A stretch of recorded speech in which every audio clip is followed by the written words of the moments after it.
podemos comenzar con nuestro plan de estudio 2022, que organiza los contenidos que ya conocemos en 4 campos formativos: lenguaje, saberes y pensamiento científico, ética, naturaleza y sociedades, y del humano y lo comunitario, que atraviesan 7 ejes, que son los ejes articuladores: la inclusión, pensamiento crítico, interculturalidad crítica, igualdad de género, vida saludable, apropiación de las culturas pues a través de la lectura, la escritura, las artes y las experiencias estéticas. Es una arquitectura curricular que es muy ambiciosa, podemos decir, pero como estudiantes de esta licenciatura, pues tenemos que analizarla con el mismo rigor con que se presenta, pero logra en su operación real lo que promete en su fundamentación. Ahí aparece la primera tensión que vale la pena estudiar.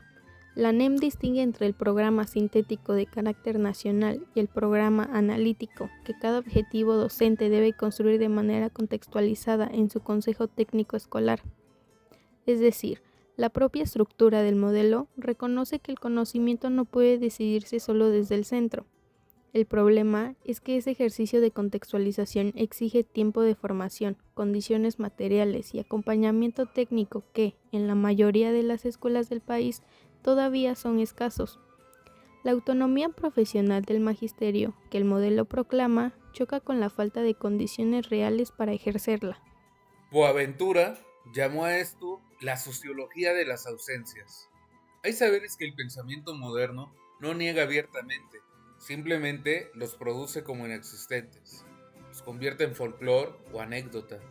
La pregunta que nos interesa, desde la filosofía de la educación, es si un programa analítico, construido sin condiciones suficientes, corre el riesgo de reproducir esa ausencia, nombrar la comunidad en el discurso, pero seguir operando en la práctica con los mismos criterios curriculares centralizados de siempre. Pensemos en quien sabe leer el tiempo de la milpa o anticipar la lluvia por el canto de un pájaro. Es un conocimiento sistemático, transmitido oralmente durante generaciones, que responden con exactitud a preguntas concretas sobre el entorno. Sin embargo, ese conocimiento no aparece como una ciencia verdadera, ni en el campo de saberes y pensamiento científico. En el mejor de los casos, nos lo presentan como un adorno cultural de un tema que ya está decidido.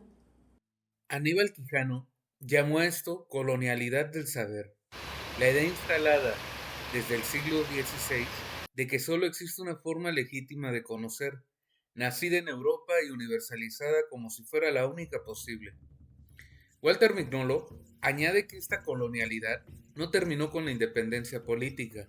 Sobrevive en la jerarquía silenciosa de cualquier plan de estudios que coloca el conocimiento científico moderno arriba y el conocimiento comunitario abajo, como si fuera un anexo cultural. Katherine Walsh propone una salida concreta para el eje de interculturalidad crítica. No basta con incluir el saber indígena o campesino como una unidad temática dentro del currículo oficial. Se trata de ponerlo en diálogo real, en condiciones de igualdad, con el conocimiento escolar, de modo que ese diálogo transforme también a la escuela, y no solo enriquezca a su anecdotario. Ahí está, entonces, pues la tensión que atraviesa técnicamente nuestro modelo, la interculturalidad crítica, que es uno de los 7 ejes articuladores que son oficiales de nuestro plan 2022. El problema no es que falte en el diseño curricular, sino que su implementación nos exige instrumentos de evaluación y materiales didácticos que hasta ahora siguen construidos casi en su totalidad desde una sola matriz cultural. Sousa Santos propone salir de esa jerarquía con lo que llama ecología de saberes, reconocer que existen múltiples formas válidas de conocer el mundo, el saber científico, el campesino, el indígena, el de los oficios, y ponerlas a dialogar sin que ninguna se imponga como la única verdadera. No es relativismo ingenuo, cada saber responde preguntas que otro no puede responder igual de bien. Y tomar en cuenta estos saberes tienen una consecuencia clara en la escuela. Si el campo de ética, naturaleza y sociedades busca comprender la relación entre comunidad y entorno, no pueden hacerlo dejando fuera los saberes que las comunidades ya han construido sobre ese entorno durante generaciones. Ignorarlo no es ser neutral en el plan de estudios, es una decisión epistemológica con consecuencias. Enrique Dussel hablaría aquí de una pedagogía de la liberación. Educar no para integrar al estudiante a un sistema que ignora su lugar de origen, sino para que piense desde ese lugar propio y desde ahí dialogue con lo universal. Trasladado al diseño del programa analítico, esto significa algo muy concreto, que la contextualización no sea un trámite administrativo del Consejo Técnico Escolar, sino un verdadero ejercicio epistemológico. Y aquí aparece también la sociología de las emergencias. No basta con señalar la ausencia, hay que identificar en cada dinámica comunitaria aquello que ya anticipa una escuela distinta y convertirlo en estrategia didáctica formal, con objetivos, secuencias y evaluación, en lugar de dejarlo como experiencia anecdótica sin peso curricular.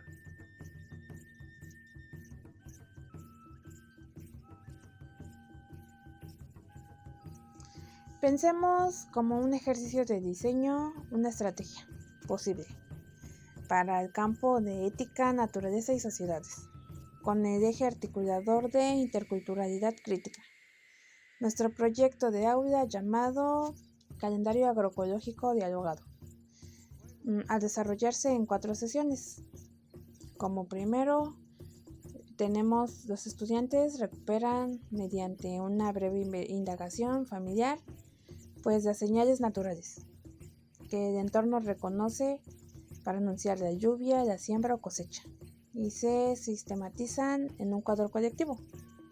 En la segunda, pues se contrasta esa información con los contenidos científicos del programa analítico sobre el ciclo del agua y fenómenos meteorológicos, que identifiquen puntos de encuentro y de tensión, principalmente sin jerarquizar un saber sobre otro.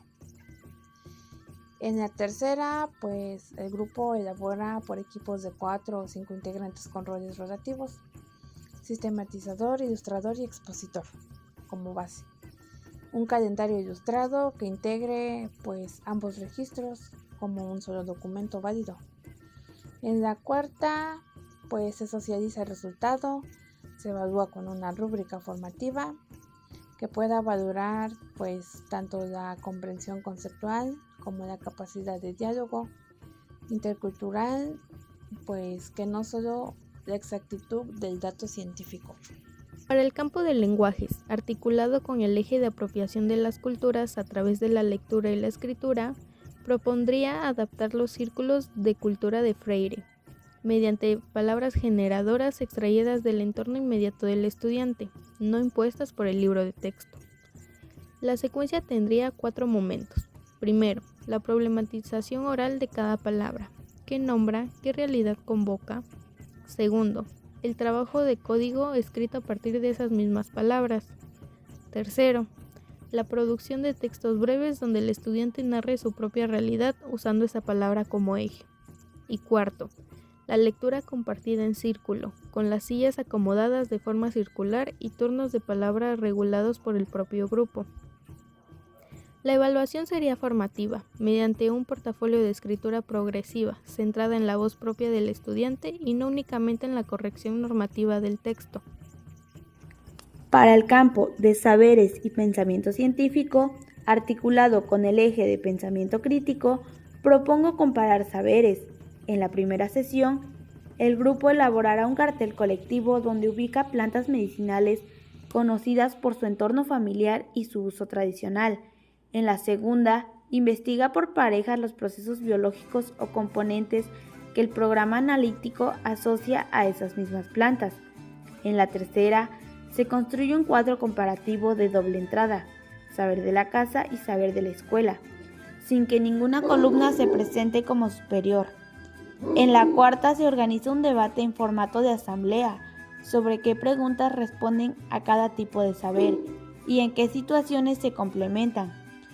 La evaluación Se haría con una lista de cotejo centrada en la calidad de la argumentación y el respeto por ambos registros de conocimiento.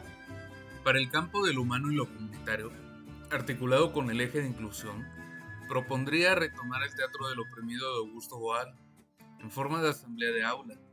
Se elige un conflicto cotidiano, exclusión, discriminación, falta de participación, y un grupo lo dramatiza brevemente en formato de teatro foro. El resto del grupo puede detener la escena en cualquier momento y proponer, actuándola, una solución alternativa.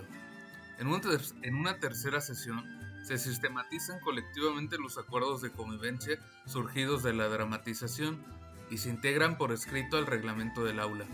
El mobiliario se reorganiza en semicírculo, el rol de facilitador rota entre los estudiantes y la evaluación es cualitativa, mediante observación registrada en un diario de clase. Y para el campo de lo humano y lo comunitario, articulado ahora con el eje de vida saludable, pienso en algo más sencillo pero igual de riguroso, un recetario intergeneracional. En una primera sesión, cada estudiante indaga en casa con un familiar mayor, un platillo tradicional y el valor nutricional que la propia familia les reconoce. En la segunda, esa información se contrasta en el aula con los contenidos nutricionales del programa analítico. En la tercera, el grupo construye colectivamente un recetario ilustrado que documenta ambos saberes con evaluación por coevaluación entre compañeros. Es una estrategia modesta en su forma, pero que exige lo mismo que las anteriores. Trata el saber familiar como conocimiento legítimo, con el mismo estatus que el contenido curricular. Todavía no hemos pisado una aula como responsables de un grupo, pero pensar estas estrategias desde ahora nos obliga a preguntarnos, antes incluso de practicar, ¿qué escuela queremos sostener cuando lleguemos a ella?